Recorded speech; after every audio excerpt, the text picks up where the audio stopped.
Yo soy Elena, tengo 64 años y hace apenas un año viví el momento más inesperado y profundo de toda mi vida. A veces me cuesta encontrar palabras para explicarlo, porque parece una de esas historias que uno escucha en la televisión y piensa, eso no le pasa a gente como yo. Pero pasó. Me pasó a mí. Y aunque sigo temblando cada vez que lo cuento, hoy decidí escribirlo acá porque siento que, de alguna manera, esta historia no es solo mía. Por 40 años viví creyendo que mi primer hijo había muerto al nacer. Lloré su ausencia, lo lloré como se llora a alguien que no se tuvo tiempo ni de conocer. Y ahora, después de 4 décadas, descubrí que estuvo vivo todo ese tiempo. Vivo, respirando, creciendo lejos de mí. Y yo acá, sobreviviendo con ese hueco en el alma que nunca logré llenar. Tenía apenas 23 años cuando quedé embarazada por primera vez.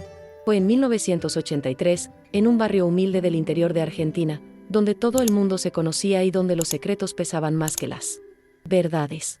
Yo vivía con mis padres y ayudaba a mi mamá en una pequeña costurería que teníamos en el fondo de casa. El embarazo no fue planeado, y para colmo, el padre del bebé desapareció apenas se enteró. Ese chico no se va a hacer cargo de nada, Elena, me repetía mi papá mientras evitaba mirarme a los ojos. Mi mamá lloraba en silencio cada noche, como si ella también sintiera que algo se nos venía encima. En esa época, ser madre soltera era sinónimo de vergüenza. Me hacían sentir como si hubiera cometido un crimen. Pero yo estaba enamorada de ese bebé desde el primer día. Me acariciaba la panza cada noche y le hablaba en voz baja, como si pudiera escucharme desde adentro. Recuerdo que el día del parto fue una mezcla de miedo y esperanza. Me llevaron al hospital público del pueblo, uno de esos con pasillos fríos, olor a lavandina y médicos que apenas te miraban a la cara. Era de madrugada cuando rompí bolsa. Mi mamá me acompañó en silencio, con la cara tensa y los labios apretados. Me dolía cada contracción como si me arrancaran por dentro, pero lo único que yo pensaba era, ya falta menos para tenerlo en mis brazos. Estuve horas en trabajo de parto. Escuchaba gritos, llantos, voces que iban y venían. Cuando al fin nació, no me lo dejaron ver. No escuché un llanto. Nada. Solo vi a una enfermera salir corriendo con algo envuelto en una sábana blanca. Mi cuerpo seguía sangrando, pero lo único que me dolía era el alma. Un médico que no me había dirigido la palabra. En toda la noche se me acercó con la cara seria y me dijo, sin mirarme directamente, lo sentimos, señora. El bebé no sobrevivió. Y eso fue todo. Ningún detalle. Ninguna explicación. Mi mamá se puso a llorar ahí mismo, y yo sentí que el mundo se me apagaba. No me dejaron verlo, no me entregaron ningún cuerpo, no me dieron acta de defunción. Solo un silencio denso y esa frase seca que me quedó repitiéndose en la cabeza como un eco durante años. Me dieron el alta al día siguiente. Regresé a casa con los pechos hinchados de leche, sin panza y con las manos vacías. Me acosté en la cama donde había soñado tenerlo conmigo, y me dormí llorando, abrazada a la almohada como si fuera él. Después de eso, mi vida cambió para siempre. No fue algo que se superara con el tiempo, como algunos me decían. Sos joven, vas a tener más hijos, me repetían con esa liviandad que lastima más que consuela. Pero nadie entendía que yo no había perdido un posible hijo, yo había perdido a mi hijo. Durante años evité pasar frente al hospital. Me perseguía el olor, el sonido metálico de las camillas, esa mirada de la enfermera que nunca volví a ver. Me volví más callada, más huraña. Intenté seguir adelante, sí. Me casé un tiempo después, tuve otros 2 hijos, trabajé, cociné, hice cumpleaños, decoré el arbolito de Navidad cada año, pero nada llenaba ese hueco. Cada 15 de noviembre, la fecha en que había nacido, y muerto, según me dijeron, me encerraba en el baño a llorar en silencio. Nunca le conté a mis otros hijos. No sabía cómo. Era como una historia rota que yo misma no entendía del todo. Pero ese día, cada año, me despertaba más temprano, preparaba el desayuno como si nada, y en algún momento del día buscaba una excusa para quedarme sola. Me costaba respirar. Imaginaba cómo sería él si estuviera vivo, si tendría los ojos como los míos o si habría heredado los silencios de mi papá. A veces soñaba con un niño que me llamaba desde lejos, pero cuando corría a abrazarlo, siempre desaparecía. Me despertaba con la cara empapada de lágrimas, el corazón desbordado y la certeza de que había algo que no cerraba. Porque esa fue mi tortura por 40 años, nunca pude creer del todo que había muerto.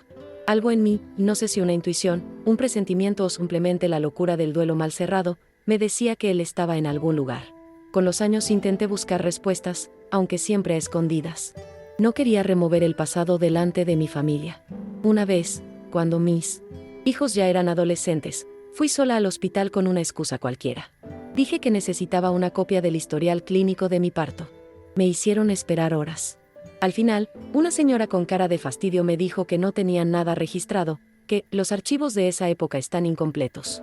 Me fui con el corazón apretado, sintiéndome una loca que veía fantasmas donde no los había.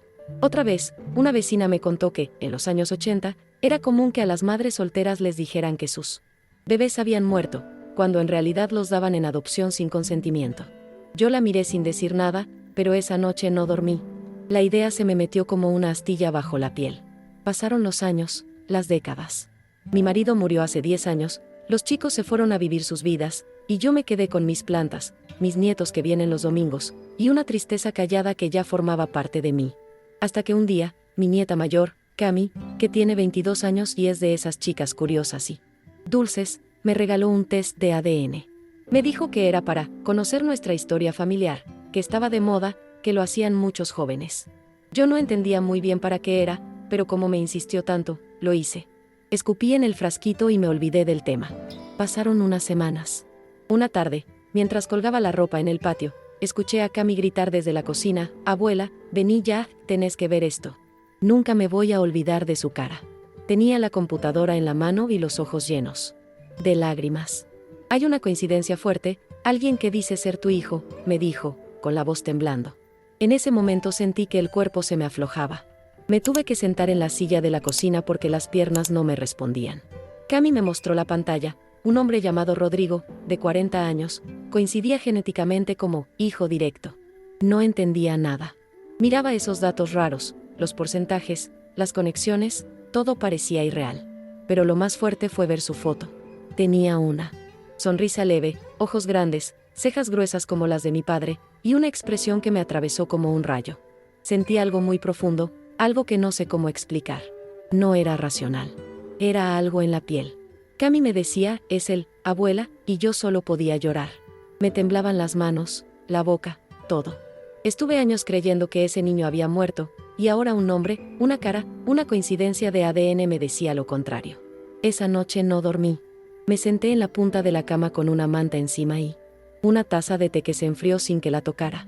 Cami me ayudó a escribirle un mensaje. Yo no sabía por dónde empezar. ¿Qué le decía? «Hola, soy tu madre. ¿Te estuve buscando sin buscarte durante 40 años?» Al final, con el corazón en la boca, le mandamos algo sencillo: «Hola, me llamo Elena. Creo que podríamos tener un vínculo importante. Si querés, podemos hablar». Fue lo único que me animé a escribir. Apagué el celular y lo dejé sobre la mesa. Sentía que si lo miraba mucho, se iba a romper el hechizo. Pero a la mañana siguiente, cuando me desperté, tenía un mensaje. Uno solo. «Hola, Elena.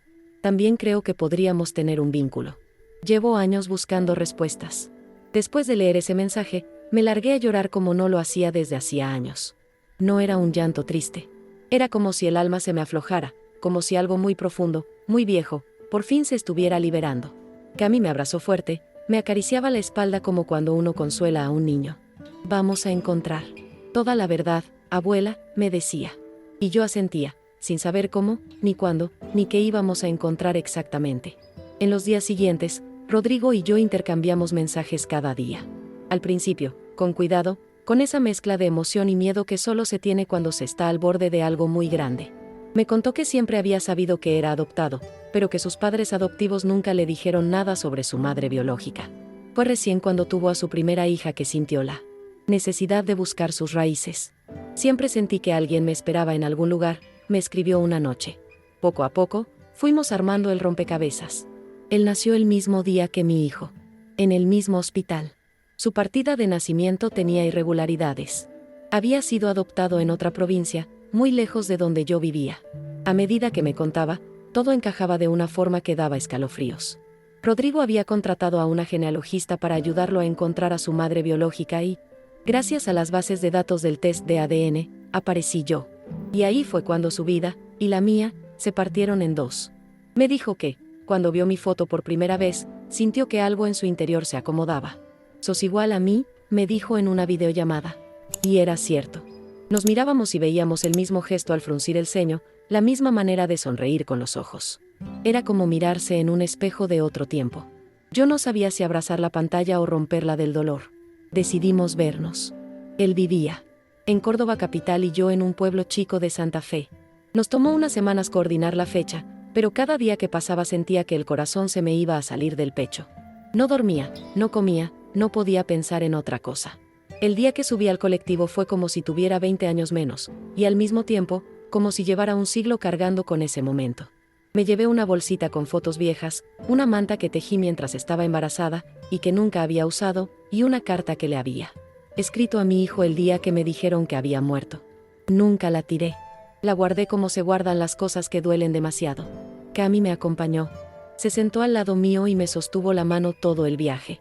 Hoy va a cambiar todo, abuela, me dijo, y yo no sabía si reír o llorar. Cuando llegamos a la terminal, lo vi desde lejos. Estaba parado al lado de una columna, con una camisa azul y un ramo de flores en la mano. Lo supe al instante. No tuve dudas.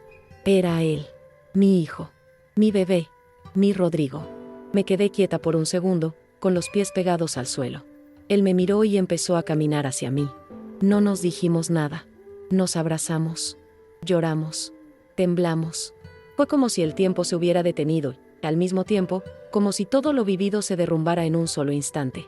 Sentí su cuerpo temblar contra el mío y me di cuenta de que estaba llorando.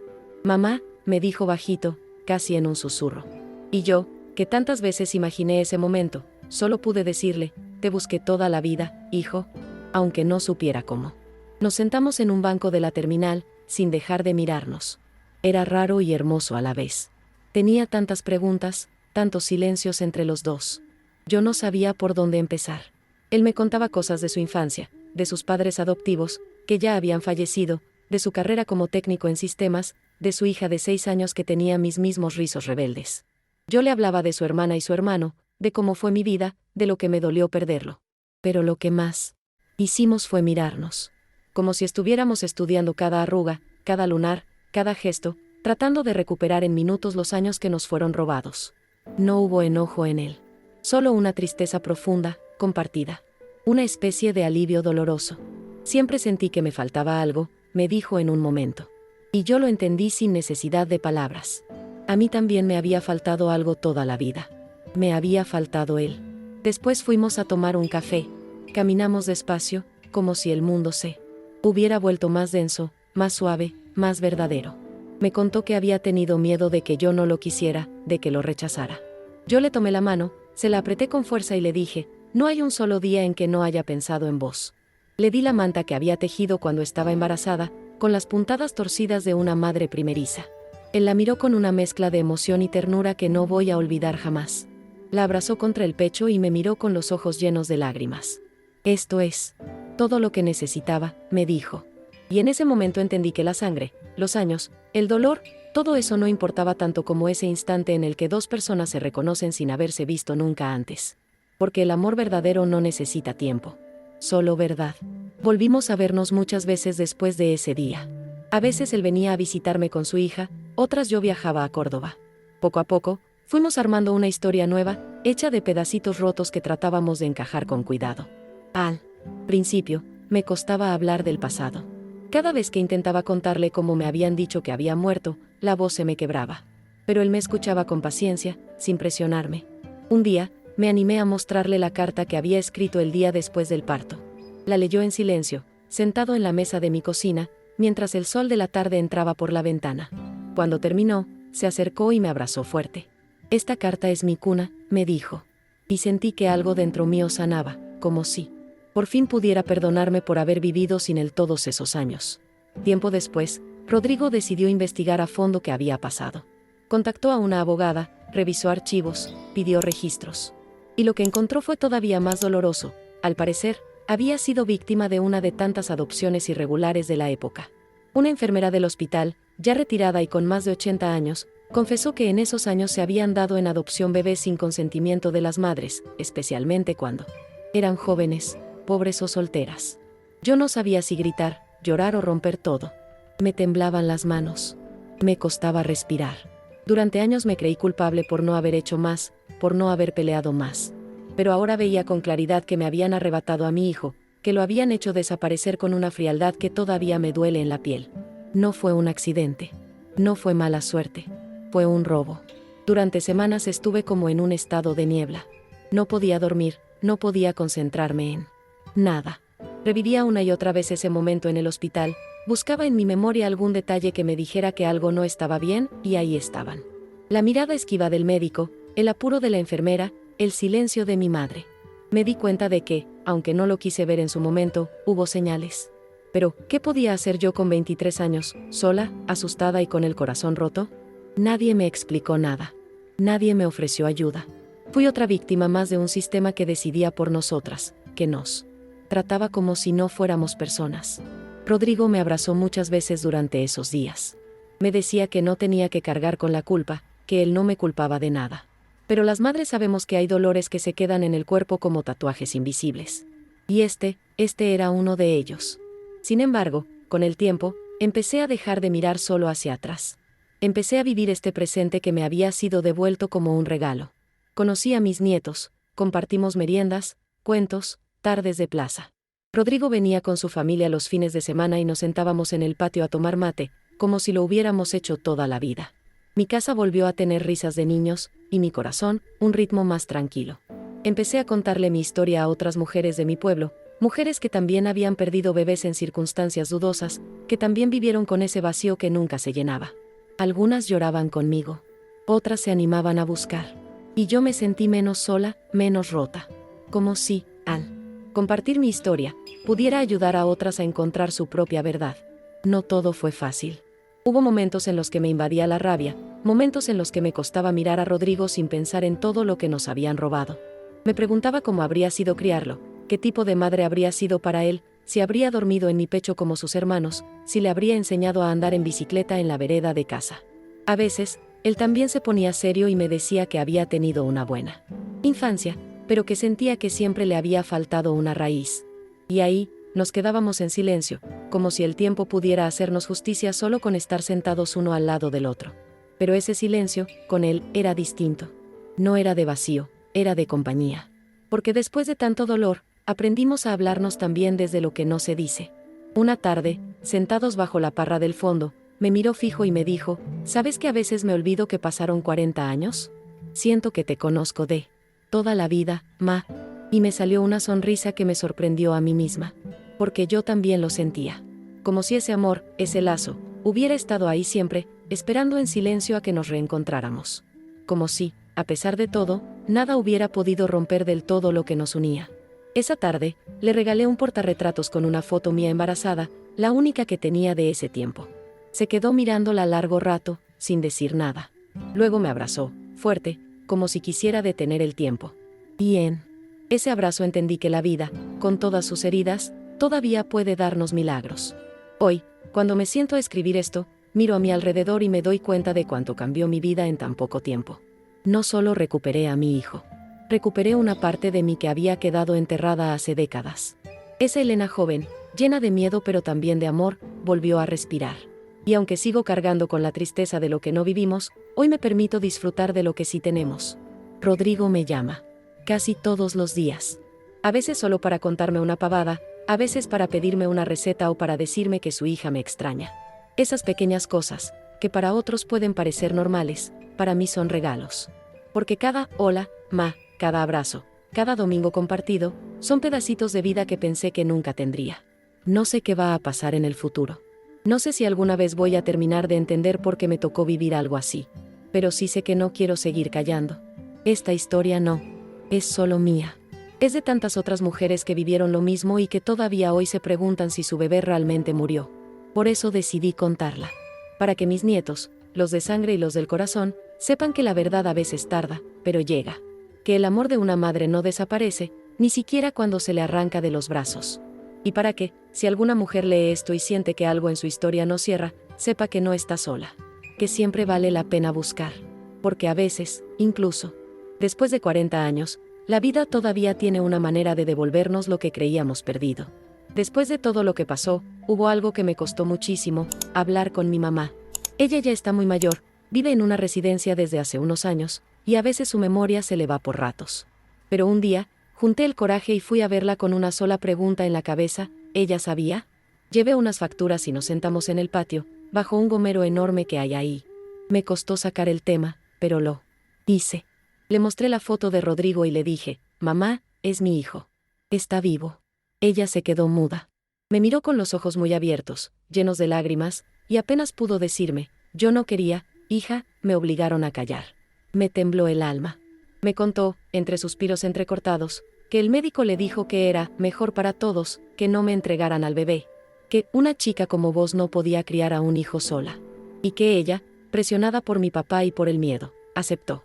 No la abracé. No lloré. Con ella. No podía. En ese momento solo sentí una mezcla de furia y tristeza que me quemaba por dentro. No la insulté, pero me levanté y me fui sin decir más nada. Me costó días entender que mi madre también fue víctima de una época cruel. Que la maternidad, entonces, era algo que otros decidían por una. Volví a verla después, claro. Pero algo entre nosotras se quebró. Le agradecí que al menos me lo haya dicho, que haya tenido el valor de confesarlo al final de su vida. Pero ya no la miré igual. No podía. Y eso también me dolió.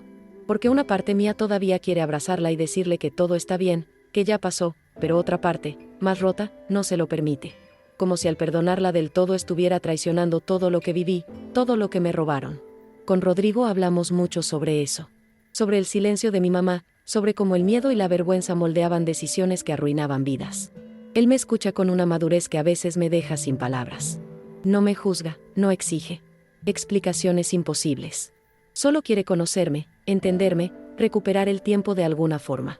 Un día me dijo algo que todavía me resuena: mamá, no te quedes atrapada en lo que nos hicieron. Ya nos encontramos, y eso es más fuerte que cualquier pasado. Y tenía razón. Porque sí, hay una herida que tal vez nunca cierre, pero también hay algo nuevo que está creciendo entre nosotros. Algo que no se basa en la sangre, ni en los años perdidos, sino en la elección diaria de ser parte de la vida. Del otro. Eso, para mí, es amor verdadero. En una de esas charlas largas, le conté que durante años soñé con él. Siempre con ese mismo sueño, un niño que corría hacia mí, pero que nunca alcanzaba. Rodrigo se quedó callado un rato, y después me dijo, yo también soñaba con vos. Pero vos nunca me veías. Nos miramos en silencio, los ojos llenos de agua, y nos reímos bajito, como si estuviéramos entendiendo algo muy profundo sin tener que decirlo. Desde ese día, los dos dormimos más tranquilos. No sé si es que los sueños ya no vienen, o si simplemente ya no duelen. Pero hay una paz distinta. Una sensación de que, aunque el mundo haya sido cruel, algo en el universo se acomodó para darnos una segunda oportunidad. Hace poco, Rodrigo me trajo un regalo inesperado. Era una cajita de madera con una inscripción que decía, para mi mamá, con amor y con tiempo. Cuando la abrí, adentro había un álbum de fotos que él había armado con imágenes de su vida, su infancia, su adolescencia, su casamiento, el nacimiento de su hija, momentos cotidianos, cumpleaños, viajes. Cada foto tenía una pequeña nota escrita a mano, dirigida a mí, como si me estuviera contando todo lo que no pude ver. Acá estoy en mi primer día de escuela, ma. Me moría de miedo, pero me fue bien. Este fue mi primer perro, se llamaba Rocco y me seguía a todos lados. Esta es la casa donde crecí, siempre pensé que faltaba alguien en la mesa. Me pasé horas mirando esas fotos, tocándolas, como si pudiera entrar en ellas y abrazar a ese niño que tanto me hizo falta. Lloré con cada página, pero no de tristeza. Era una mezcla de ternura, orgullo, nostalgia y esa punzada inevitable de ojalá hubiera estado ahí. Cuando terminé de ver el álbum, él me miró y me dijo, ahora es tu turno, quiero que me muestres tu vida también. Y así lo hicimos. Saqué mis cajas de fotos viejas, le conté quiénes eran mis padres, le hablé de mis hermanos, de los cumpleaños en el patio de tierra, de los domingos de asado, de cómo se conocieron sus hermanos. Le mostré una foto mía joven, con el pelo recogido y una blusa a lunares. Mira, tenés mi misma sonrisa acá, me dijo. Y sí, la teníamos. Por fin sentía que mi historia tenía sentido. Que él no era un capítulo perdido, sino una parte esencial de todo el libro. Después de varios encuentros, Rodrigo me propuso algo que me dejó muda: quiero que vengas a mi casa a pasar unos días, que te quedes, que compartamos el desayuno, la cena, que mi hija se despierte y te vea ahí. Me lo dijo con una naturalidad tan dulce que me dieron ganas de llorar en ese mismo instante. Acepté, claro. Preparé mi bolso con ropa cómoda, mis remedios, y una latita de dulce de membrillo casero. Cuando llegué a su casa, su nena me abrazó sin vergüenza y me dijo, sos mi abuelita nueva. Me reí con el corazón lleno. Jugamos, cocinamos juntas, me pidió que le enseñara a tejer. En la mesa, Rodrigo me servía el té y me preguntaba si quería más tostadas, como si lo hubiera hecho toda la vida. Nunca pensé que viviría algo así. Y sin embargo, ahí estaba. Una abuela. Una madre. Entera. Presente. Una noche, mientras la nena dormía y la casa estaba en silencio, me senté con Rodrigo en el balcón. Hacía calor, y el cielo estaba despejado, lleno de estrellas. Él me miró y me dijo: ¿Vos crees en el destino, mamá? Yo no supe qué contestar. Siempre fui más de creer en las decisiones que en el destino. Pero esa noche, con el corazón en paz y mi hijo al lado, le dije: no sé si fue el destino, pero sí sé que había algo más fuerte que todo, algo que nos mantuvo unidos sin saberlo. Nos quedamos ahí, en silencio, mirando el cielo como si buscáramos una respuesta. Tal vez no hacía falta ninguna. Tal vez lo importante era que, después de todo, estábamos ahí, juntos. Desde entonces, cada momento compartido se volvió sagrado. No hay un solo domingo que no me llame para saber cómo estoy, ni un cumpleaños que pase sin que me mande flores o una videollamada con su hija cantando el feliz cumpleaños, desafinado pero lleno de amor. Hace poco me llevó a conocer el cementerio donde están enterrados sus padres adoptivos. Me pidió que lo acompañara. Al principio dudé, no sabía cómo iba a sentirme. Pero fue un gesto tan profundo de su parte, como si quisiera unir todas sus partes en un mismo lugar. Frente a esas tumbas, le dije gracias. Gracias por haber sido amado, por haber crecido con dignidad, por haber llegado hasta mí entero, sin rencores. Él lloró, me abrazó y me dijo que ahora entendía que tenía dos madres, una que lo crió y otra que lo esperó toda la vida. No puedo explicar la mezcla de emociones que viví ese día. Fue como cerrar un círculo, como honrar también a quienes, sin saberlo, cuidaron del hijo que me arrebataron. No los juzgo. No sé si sabían la verdad. Solo sé que lo amaron. Y eso, de alguna manera, me da paz. Porque el amor, aunque venga de lugares inesperados, también salva. Rodrigo me dijo que, si bien su infancia fue buena, ahora entendía muchos de sus vacíos, muchas preguntas que nunca habían tenido respuesta. Estaba esperando conocerte para entender quién soy, me dijo. Y yo sentí que todo el dolor, toda la ausencia, todo lo que me fue quitado, encontraba al fin una forma de transformarse en algo luminoso. No perfecto, pero sí verdadero. Con el tiempo, empecé a hablar más abiertamente de lo que viví. Antes, era un tema que solo compartía con Rodrigo y Cami, pero ahora siento la necesidad de contarlo en otros espacios. Una vez, me invitaron a una charla en la biblioteca del pueblo, sobre memoria y verdad. Fui con el corazón en la mano, temblando como una hoja, pero lo hice. Conté mi historia delante de un grupo de mujeres, muchas de mi edad, otras más jóvenes. Algunas lloraban mientras hablaba. Una señora del fondo levantó la mano y dijo: a mí también me dijeron que había muerto, pero nunca vi el cuerpo. En ese momento supe que había hecho lo correcto. Que mi voz, mi dolor, podía servir para abrir caminos, para alumbrar rincones oscuros que nadie se atrevía a mirar. Después de esa charla, varias mujeres se me acercaron. Me abrazaron, me contaron sus propias heridas, me agradecieron. Sentí que, por primera vez, todo ese sufrimiento tenía un propósito más grande. No era solo mi historia. Era la historia de muchas. Me propusieron escribir un pequeño cuaderno con mi relato para dejar en la biblioteca, para que otras pudieran leerlo. Lo hice con Cami, que me ayudó a pasarlo todo a la computadora. Cuando lo terminé, lo imprimimos en hojas simples, con tapa blanda. Nada lujoso.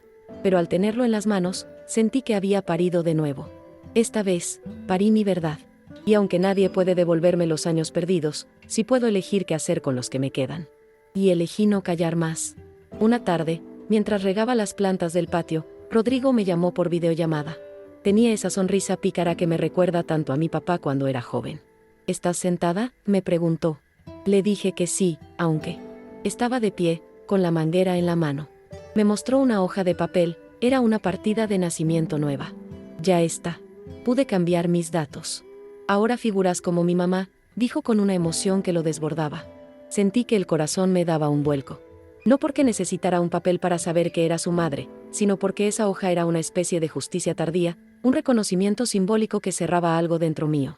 Me senté en el banco de piedra del patio y lloré, como tantas veces lo había hecho, sí, pero esta vez de alivio, de plenitud, como si por fin el mundo me diera la razón que me negó durante tantos años. Colgué la videollamada con una sensación de calma que no recordaba haber tenido nunca. Me quedé mirando el limonero del fondo, ese que plantamos con mi marido cuando nos casamos. Pensé en él también, en cómo habría reaccionado al saber todo esto. No sé si me habría creído al principio. Era un hombre de silencios largos y certezas firmes. Pero me gusta pensar que, al ver a Rodrigo, se habría emocionado. Que le habría puesto una mano en el hombro y le habría dicho, bienvenido. Porque, a pesar de todo, en esta casa siempre hubo lugar para el amor. Aunque nos lo quitaran, aunque nos hicieran creer que no teníamos derecho a él. Siempre estuvo ahí, esperando. Como nosotros. Unos días después, Rodrigo me trajo una sorpresa que me dejó temblando. Me llevó a un estudio de fotografía del centro, de esos a la antigua, con cortinas de terciopelo y un olor a revelado. Que me trajo recuerdos de juventud. Quiero una foto con vos, mamá, de esas que se enmarcan y se cuelgan en la sala. Nos sentamos juntos, él con su mano sobre la mía, y el fotógrafo nos dijo que nos miráramos, que nos olvidáramos de la cámara. Y eso hicimos. Nos miramos con todo lo que no habíamos dicho, con todo lo que ya habíamos reconstruido. Cuando la foto salió, fue como ver impreso algo más profundo que un retrato. Era una imagen de reencuentro, de reparación, de amor sin maquillaje. Hoy, la tengo en mi mesa de luz. Y cada noche, antes de dormir, la miro como quien mira un milagro cotidiano. También me animé, por primera vez, a visitar el hospital donde todo empezó. Fui con Cami, que insistió en acompañarme. Ya no era el mismo, claro. Lo habían remodelado, cambiado de nombre, pintado las paredes de colores alegres. Pero el pasillo que llevaba a maternidad seguía siendo el mismo. Lo supe apenas puse un pie. Sentí un escalofrío en la espalda, como si caminara entre fantasmas. Nos detuvimos frente a la puerta. Respiré hondo.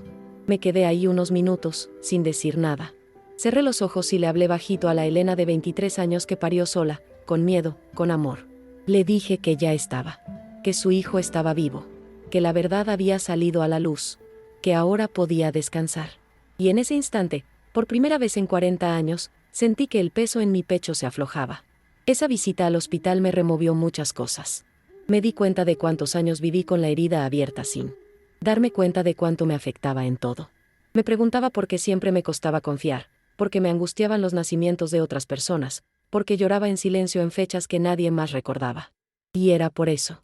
Porque nunca había cerrado. Porque no hubo un cuerpo, un adiós, una explicación. Solo un silencio impuesto, uno de esos que se pudren adentro. Pero ahora, después de haber caminado por esos pasillos con Cami al lado, ya no tengo miedo. No tengo dudas.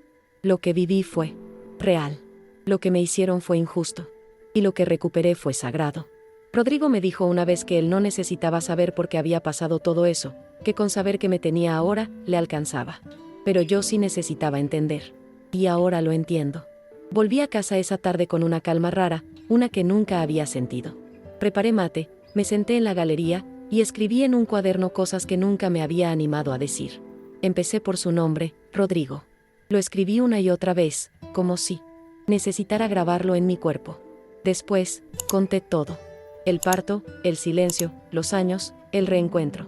Era como sacarme piedras del alma. Cuando terminé, lo cerré y lo guardé en un cajón. No para olvidarlo, sino para tenerlo ahí. Porque ahora ya no necesito repetirlo para creerlo. Lo viví. Es mi historia. Y aunque todavía me duela, ya no me duele sola. Hace unas semanas, Rodrigo me invitó a hablar en la escuela de su hija. Estaban trabajando un proyecto sobre identidad, memoria y familia. Al principio le dije que no, que me daba vergüenza, que los chicos no iban a entender una historia tan larga y dolorosa. Pero él me insistió con ese tono suave que tiene cuando quiere convencerme sin apurarme. Solo contá lo que quieras, ma. Lo que salga del corazón, me dijo. Y así lo hice. Me senté frente a una clase llena de adolescentes, con sus uniformes arrugados y miradas curiosas, y les conté mi historia. Sin adornos, sin dramatismo. Les hablé de la búsqueda, de la espera, del amor que sobrevive a todo. Al final, varios se acercaron a abrazarme. Uno me dijo, yo también soy adoptado y siempre me pregunté si mi mamá pensaba en mí. Le respondí, nunca se deja de pensar. Ese día volví a casa distinta. Como si cada vez que contaba lo que viví, algo bueno naciera. No para borrar lo malo, sino para equilibrarlo. Cami me propuso hacer una versión más extensa del relato y subirlo a internet, en un foro donde muchas mujeres comparten historias similares. ¿Capaz ayudas a alguien más? Abuela, me dijo. Y así empezó todo esto. Lo que estás leyendo ahora. Por eso, si llegaste hasta acá, quiero que sepas que no escribo por lástima ni por rencor. Escribo porque creo que la verdad, aunque duela, libera. Porque sé que hay muchas mujeres allá afuera que guardan secretos que no son suyos, dolores que les fueron impuestos, silencios que las aplastan. Y si mi historia puede empujar aunque sea a una de ellas a buscar respuestas, entonces todo valió la pena. A veces, cuando estoy sola en casa, me gusta mirar las fotos viejas y nuevas mezcladas. Las tengo en un mural que armé en el pasillo, junto al teléfono fijo que ya casi no suena pero que me niego a sacar. Ahí está Rodrigo de bebé, en la única imagen que su madre adoptiva conservó, está el de grande, conmigo en la plaza, con su hija en los brazos, estoy yo con mis otros hijos, los domingos de asado, y estamos todos juntos en una foto que sacamos el día del cumpleaños de Cami. Esa foto es mi favorita. No porque salgamos perfectos, sino porque todos estamos riendo de verdad. Cada vez que la miro, siento que algo dentro mío se acomoda, que lo que estaba fracturado encontró una forma de sostenerse. No como si nunca se hubiera roto, sino como algo reparado con amor, con paciencia, con tiempo. El otro día, Rodrigo me preguntó si quería plantar un árbol en su casa, algo simbólico, para marcar el comienzo, dijo. Elegimos un jacarandá. Lo plantamos juntos, él cavando, yo sosteniéndolo con cuidado. Su hija nos alcanzaba agua en un balde chiquito. Cuando terminamos, nos sentamos a mirarlo. Era apenas un palo flaco con algunas hojas, pero yo lo vi enorme. Le dije, ¿sabes que este árbol va a crecer mucho más que nosotros? Y él me contestó, entonces va a ser nuestro testigo. De todo lo que no pudimos vivir, y de todo lo que vamos a vivir desde ahora. Ese árbol, ese pedacito de tierra, esa tarde sencilla, todo eso vale más que cualquier justicia legal, más que cualquier verdad revelada en papeles.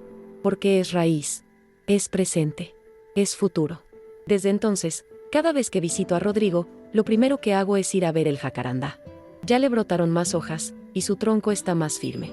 Me gusta pensar que crece con la misma fuerza con la que creció nuestro vínculo. A veces me siento debajo, con su hija jugando cerca, y pienso en lo increíble que es estar ahí, vivita y respirando. Después de todo. Porque yo no pensé que iba a llegar a vieja con esta paz. Viví años enteros sintiéndome incompleta, con la certeza muda de que algo en mí estaba mal. Pero ahora entiendo que lo que estaba mal no era yo, era lo que me habían hecho. Y que resistir, incluso sin saberlo, fue una forma de amor. No me rendí. Seguí viva, seguí siendo madre, incluso cuando me dijeron que no tenía a quién serlo. Y por eso hoy, mientras escribo esto, me siento fuerte. No porque no duela, todavía hay días en que me despierto con esa punzada en el pecho, con ganas de gritarle al mundo todo lo que me robaron, sino porque sé que no soy solo la herida, soy también la cicatriz. Y esa cicatriz me cuenta una historia que quiero dejar escrita, para que mis nietos la lean, para que otras mujeres la encuentren cuando necesiten fuerza, para que la memoria no se pierda entre las cosas que duelen tanto que nadie quiere nombrar, porque la verdad merece espacio, merece palabras, merece ser contada con la voz firme de quien, por fin, fue escuchada. A veces pienso en lo que habría pasado si nunca hubiéramos hecho ese test de ADN. Si Cami no me hubiera insistido, si yo lo hubiera tirado a la basura sin entender su importancia. Me da un escalofrío solo pensarlo. No porque no pudiera seguir viviendo, una sigue, siempre sigue, aunque sea arrastrándose, sino porque me habría muerto creyendo una mentira. Habría cerrado los ojos con ese hueco en el pecho que nunca entendí del todo. Y por eso ahora, cada vez que alguien me dice, no sé si vale la pena remover el pasado, yo respondo, la verdad nunca estorba. Capaz duele. Capaz cambia todo. Pero nunca estorba. Porque vivir con preguntas sin respuesta es un castigo silencioso que carcome por dentro. Y yo sé lo que es eso. Lo viví durante 40 años. Una vecina me dijo una vez que lo mío fue un milagro. No sé si lo llamaría así. No me gusta pensar que lo que pasó depende de algo mágico o divino. Prefiero creer que fue una cadena de pequeños actos humanos, la curiosidad de mi nieta, mi decisión de probar, el valor de Rodrigo para buscar, la coincidencia genética, la verdad que salió a la luz. No hubo magia. Hubo personas que no se conformaron con lo que les dijeron. Hubo amor. Hubo memoria. Y eso, para mí, es más poderoso que cualquier milagro. Porque no cayó del cielo. Lo construimos. Y eso hace que cada paso tenga más sentido, más peso, más verdad. Hace unos días, Rodrigo me trajo una propuesta que me conmovió profundamente. Quiere que pasemos juntos la próxima Navidad, todos juntos, en su casa. Él, su esposa, su hija, sus hermanos, mis otros hijos, sus sobrinos. Todos. Una sola mesa. Cuando me lo dijo, me quedé en silencio largo rato. No por duda, sino porque no podía creer que ese momento hubiera llegado. Siempre imaginé una mesa con todos mis hijos, pero siempre había una silla vacía, una presencia ausente que se sentía más fuerte que cualquier palabra. Ahora, esa silla va a estar ocupada. Y no por cualquiera. Por ese hijo que tanto lloré, que tanto imaginé, que tanto busqué sin saber. La idea de brindar con todos juntos, de mirar alrededor y ver esa familia completa, me llena de emoción. No es la Navidad perfecta. Es la Navidad real. Y eso, para mí, vale más. Ya elegí qué voy a cocinar ese día. Mis empanadas al horno, como las que hacía mi mamá, aunque ahora con mi toque personal. Rodrigo me pidió que prepare también mi budín de limón, ese que le encanta desde que lo probó por primera vez. Su hija quiere que le enseñe a hacerlo. Y yo ya compré unos delantales iguales para las dos. Porque quiero que ese día sea más que una cena, quiero que sea memoria, reencuentro, herencia viva. No voy a negar que tengo miedo. Miedo de que la emoción me gane, de quebrarme frente a todos. Pero si me pasa, que me pase. Que vean quién soy, lo que viví, lo que reconstruí. Porque no hay nada más digno que mostrar la verdad de lo que una es, una mujer que perdió, que buscó, que resistió, y que, contra todo pronóstico, volvió a amar. Hoy, mientras escribo estas últimas líneas, siento que algo dentro mío se ordenó. No es que todo esté resuelto. Todavía hay noches en las que me desvelo pensando en lo que no fue, en lo que no pude evitar. Pero aprendí a convivir con esas sombras sin que me tapen la luz. Este relato no es solo para mí. Es para vos, que quizás estás leyendo esto con un nudo en la garganta. Para vos, que guardas una duda vieja, una herida sin nombre. Te quiero decir que no estás sola. Que vale la pena buscar. Que a veces, incluso cuando una cree que ya no hay nada que encontrar, la vida te sorprende con una verdad que te cambia para siempre. Y que esa verdad, aunque duela, también puede sanar. Y si algún día mis nietos leen esto, los de sangre, los del corazón, los que me abrazan sin saber todo lo que pasé, quiero que sepan que esta historia no es de dolor. Es de amor. De ese amor que no se borra, que no se rinde, que espera en silencio. Rodrigo es mi hijo. No porque un papel lo diga, sino porque nuestros corazones se reconocieron. Porque, después de todo, nos encontramos. Y. En ese encuentro, recuperé no solo a un hijo. Me recuperé a mí misma.